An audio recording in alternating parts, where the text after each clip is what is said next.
Josh Viertel is working to make a good, clean, and fair food system.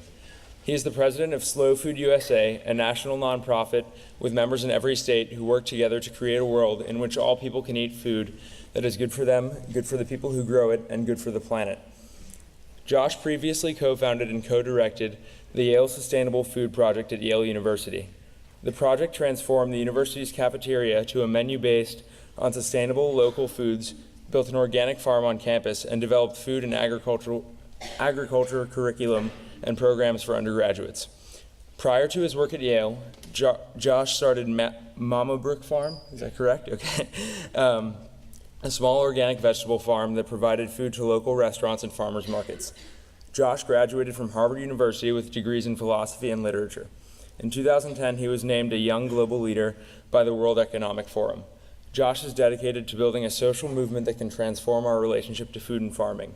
I'm honored to introduce him because, as a lot of you know, I worked on a farm and I actually had the chance to work with some students from the Yale Sustainable Food Project. So let's give a warm welcome to Josh Viertel.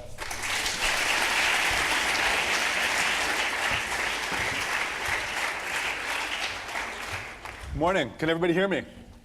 All right. So about 10 years ago, I found myself stranded on this rural road in Sicily, on the northern foothills of Mount Etna, and I was hitchhiking. And I got picked up by this guy in a Fiat 500. Have any of you seen a Fiat 500 before?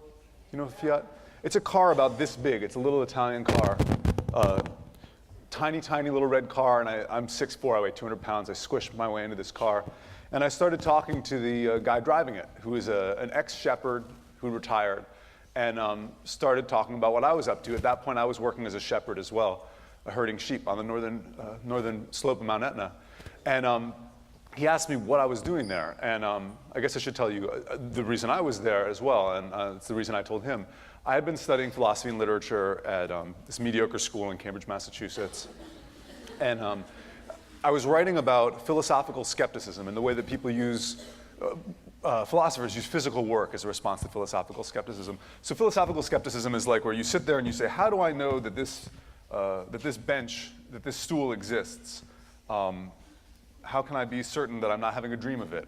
And so I'm writing about this sort of esoteric philosophical topic and talking about physical work and how philosophers sometimes talk about physical work in response to those kinds of questions. And I realized while I was writing that I've never really done any physical work in my life at all. And so I don't know what I'm talking about. I also realized that I was sort of tired of just reading books and writing.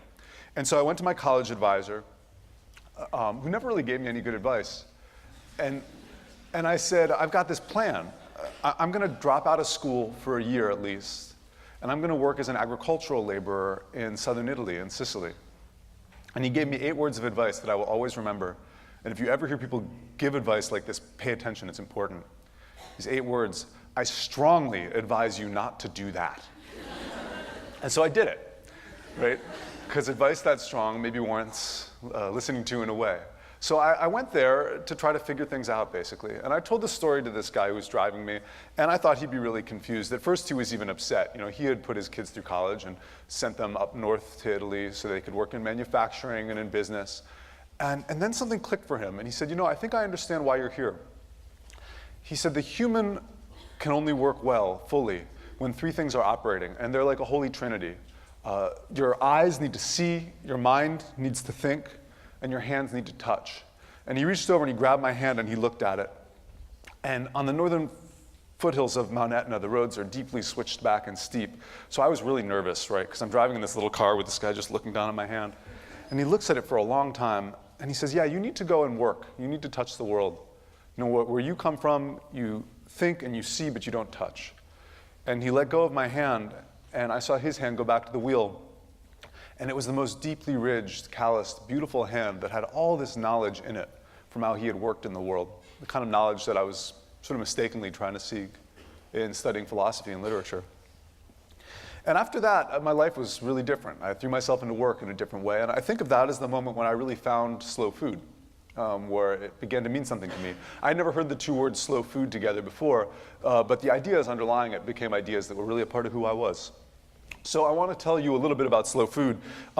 Slow food started in '89 in Italy. McDonald's wanted to open a franchise on the Spanish Steps in Rome, this beautiful historical place.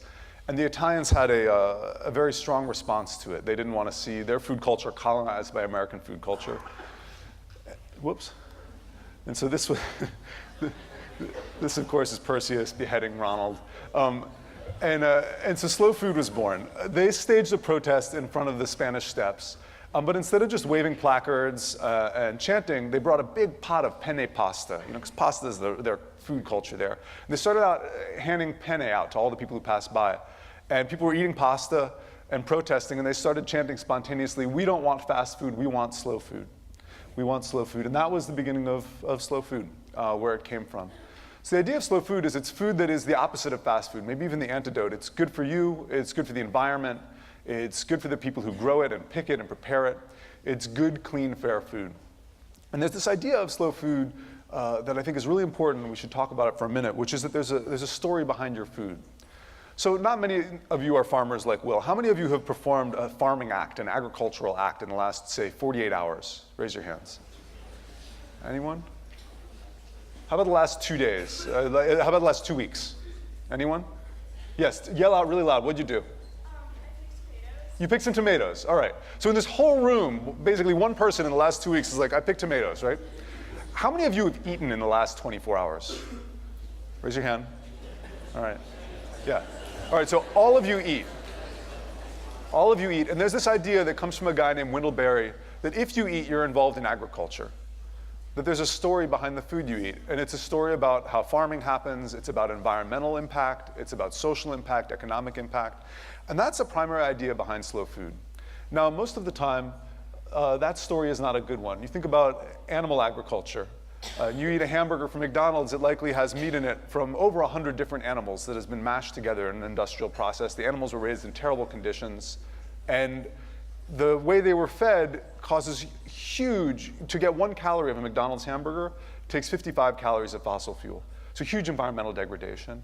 So the same is true through our whole food chain. Basically any problem you care about, whether it's the environment and climate change, social justice, public health, the economy, deeply linked to the food we eat and the way we produce it. Look for a minute at climate change. Arguably food's the #1 global cause of climate change, of greenhouse gas emissions, the way we grow it, process it, ship it. And it's for all different reasons. One is we ship food back and forth all over the world in a way that's really quite crazy. Like in the UK, they export 43,000 tons of butter every year, and they import 42,000 tons of butter every year. Here, we import sugar cookies from Denmark. Kind of makes sense, because maybe in Denmark they make better sugar cookies than here. But we also export sugar cookies to Denmark. This economist at the World Bank said, wouldn't it be more efficient if we swapped recipes with Denmark? Right? So we move food around in a crazy way. We produce it in a way that takes a huge amount of fossil fuel to produce, like I just told you about. And it's getting worse. It's also an incredible core issue when it comes to the cost of the public health crisis of diet-related disease. Right now we spend about $150 billion a year, that's like 3 bank bailouts a year, on diet-related disease, particularly obesity-related disease. 1 in 3 kids under the age of 10, they're gonna grow up and get diabetes. If they're Black or Latino, it's 1 in 2, it's 50%. So you think about the future economy, you particularly think about breaking the cycle of poverty in low-income communities, when 50% of the kids in those communities are gonna grow up with chronic disease because of the food we feed them. And the tragedy is it's totally preventable. We don't have to eat this way. It's a pretty modern invention, a recent invention. And so we need to start addressing each of these problems. So let's see, where are we going here? So there are a few ways we want to address them. One is just at the individual level. We should eat food that reflects our values. Once you get that there's a story behind your food, figure out what that story is and find food that you're okay with. And everyone's got different values. Some people don't eat meat. Some people will eat only fish but not meat. Some people won't eat anything at all that has to do with animals. It's not about one of those being right. If all of us just reflected our own personal values in the decisions we make when it comes to food, things would get a lot better. There'd be some vegans and some vegetarians and some people who love eating meat. I love eating meat. But I eat meat where I know the story behind it is a good story. Does that make sense to folks? So that's as an individual. Now, it has to go beyond an individual, because we have this idea in American culture sometimes that you can like shop your way to heaven. Like if you just buy stuff with the right labels on it, that's enough to change the world. And that's a good start, but it's not enough. We actually have to change things in our community as well. And that's where Slow Food comes in. We've got chapters all over the country. There are 225 of them, led by volunteers, that build projects to change food and farming in those communities. They built 300 gardens in public schools. They set up farmers markets in communities that don't have them. They make sure that the farmers markets that do exist can accept food stamps so low-income people can shop there. They have all of these projects all over the country to change the way their communities work. But just making change in communities isn't enough either, because there are these structures, particularly federal policy, that shapes the way food plays out in our lives. So we also need to organize people, to change things as citizens, not just as individuals and community members. So there are these three levels. As an individual, make good choices. Eat real food with your friends, your family. As a community member, roll up your sleeves, get involved in fixing community problems, making your community more like you believe it should be. But then as a citizen, we also need to push Congress for better legislation. This is a protest. We staged a day of action. There were over 300 protests in every state. There were potluck eat-ins, sort of in that tradition of the McDonald's protests, 2 years ago, to change the federal school lunch policy. School lunch, particularly in public schools, is terrible. So we changed the bill by organizing over 30,000 people on this day, and then over 200,000 people to push Congress for better policy. So that was called the Time for Lunch campaign. Obama signed this bill about 18 months after this protest into law that gives authority to the USDA to kick junk food out of schools. It creates grants for schools that want to start buying from local agriculture. Really much better bill than we've ever had before. Recently, we launched something called the $5 Challenge. I love this thing. The idea was, a lot of people think about slow food or sustainable food, and they see it as like a really fancy thing, fancy food for fancy people. We realized if you go to a fast food joint and you buy 4 value meals for your family, you're probably spending about $28, it's about $6 for a value meal. And if you go and you buy whole ingredients with $28, you can buy enough ingredients to make food for 4 people and then have a ton of leftovers. So there's this myth that fast food is cheap and real food is expensive. We need to break that myth. We also need to figure out what makes it challenging, because on the flip side, for too many communities and too many people, there's no place to buy real ingredients. All that's there is fast food. So we need to change how our communities are shaped when it comes to food. But we also need to break this myth that eating good food is always expensive. So we launched something called the $5 Challenge, which is just cook slow food for less than it costs to buy fast food. We're going to take back the value meal. And we thought we'd get 500 meals on this day. We set up in September, maybe 1,000 people participating. There were 5,572 meals on that day where people took the challenge, and they engaged over 30,000 people again, coming together to do it.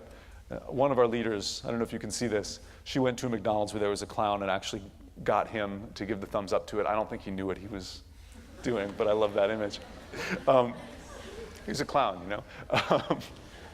So the $5 Challenge sets us up now to do work on the federal level, and we're just engaging this right now. After the last State of the Union address, I don't know if any of you remember this, Obama had a thing where you could submit questions to him online, little videos, and then people could vote on them. And then a bunch would be selected, and you actually answer this interview. So I did a video, and I didn't think it would get selected, but I went into a bodega in New York, and I looked, and you could buy Fruit Loops there, and if you looked around, you could find where the apples were. And I looked, and it was cheaper per serving. It was easier to find the Fruit Loops, and it was cheaper per serving to find the Fruit Loops. So I got the two things, and I said, President, we live in a country now where it's easier to feed our kids Fruit Loops than it is to feed them fruit. What are you going to do to change that? And he talked a lot about Walmart and how the First Lady was working directly with Walmart to get Walmart to voluntarily make some changes that would shift these things around. And I thought, you know, if it's easier to feed our kids fruit than it is to feed them Fruit Loops, it's in part because you can make more money selling Fruit Loops than you can selling fruit right now. And we can't rely on corporations to just voluntarily make some changes. We actually have to roll up our sleeves, each and every one of us, cook food with our kids, cook foods with our friends, and also push Congress and corporations to change these bad practices that make it so that 1 in 2 African American Latino kids are going to get diabetes when they grow up. We need to change the world in a more aggressive way. And leadership isn't just hoping a corporation will do something voluntarily. And so that put me in a place where I realized we've got to push for changes to our federal policy, and we can't just wait for legislators to do it for us. We can't wait for the president to do it for us. And so now we have this super committee. You all heard about the super committee? Super committee is going to rock our financial world when it comes to the federal budget. They're going to cut a huge amount of money out of the budget. And we want to make sure that we have a federal budget that reflects our values. Right now, we take about $25 billion of taxpayer money, and we give it to industrial agriculture to produce the food that's worse for us and worse for the environment. We need to make that go away. We need to stop doing that. So the $5 challenge is really a setup for that. And that both we realized, hey, it's possible to do the right thing when it comes to food, but also it's a challenge and we've got to change things so it's not the case that it's cheaper to feed our kids Fruit Loops than it is fruit. So that sets us up for the changes coming in the next little while. When I think about all the change we need to make when it comes to food and farming, I think about two things. One, I think this is only a story that's about 60 or 70 years old. So we've been farming for about 10,000 years. If we were to tell the story of industrial agriculture, the kind of agriculture that's making us so sick and harming the environment, it's a 60-year history. That would be like a sneeze at the end of this assembly, right? It's like such a tiny little thing. If it takes us another 60 years to fix it, I think that's okay. I think we have that time. But we've got to start fixing it now so that future generations don't grow up in the same place. I also think about the way I grew up. I was a really lucky kid. And my parents chose to raise me on the floor of their kitchen. That was like my playpen. And have you ever seen those vegetable steamers that open and close, little devices that you can put, they look like a camera lens? I don't know, yeah, okay. That was like my favorite toy growing up, right? So I grew up in a kitchen. And I lived in this family where every night, whether we had money or we didn't, we would gather at the table. We'd stop and gather at the table for a meal. And it was at the table that I learned everything that mattered. I learned how to share. And it was at the table that I learned to think critically. That's where we got into really good arguments in my family.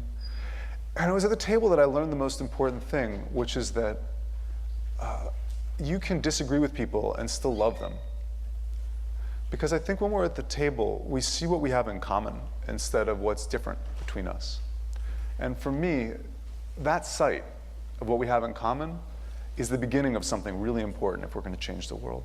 So I feel like the table is a place, shared food, where we can get together, see each other for what we have in common, and then get to work changing the world together. And my hope is here. I know that there's some great stuff happening in the dining halls. There's great farms around here. If you all are interested, I think I'm going to hang, what is it, in the dining hall? Until noon. I'll be there until noon if you want to talk to me more about the work. We'd love to work with you, set up a slow food chapter on campus, help get more local sustainable food in the dining halls, set up a garden, get working on this stuff. And when you go on to college, we've got slow food chapters on college campuses all over the country. Basically, I see it as my job is anyone who cares about these issues, feels like something's wrong with the way food works in our country, I want to be there and I want slow food to be there to make sure that there's a pathway for you all to do something about it. So when my kids grow up and your kids grow up, they don't grow up in a world where 1 in 3 of them is going to be sick because of what we feed them. So that's what slow food's all about. Thank you all so much.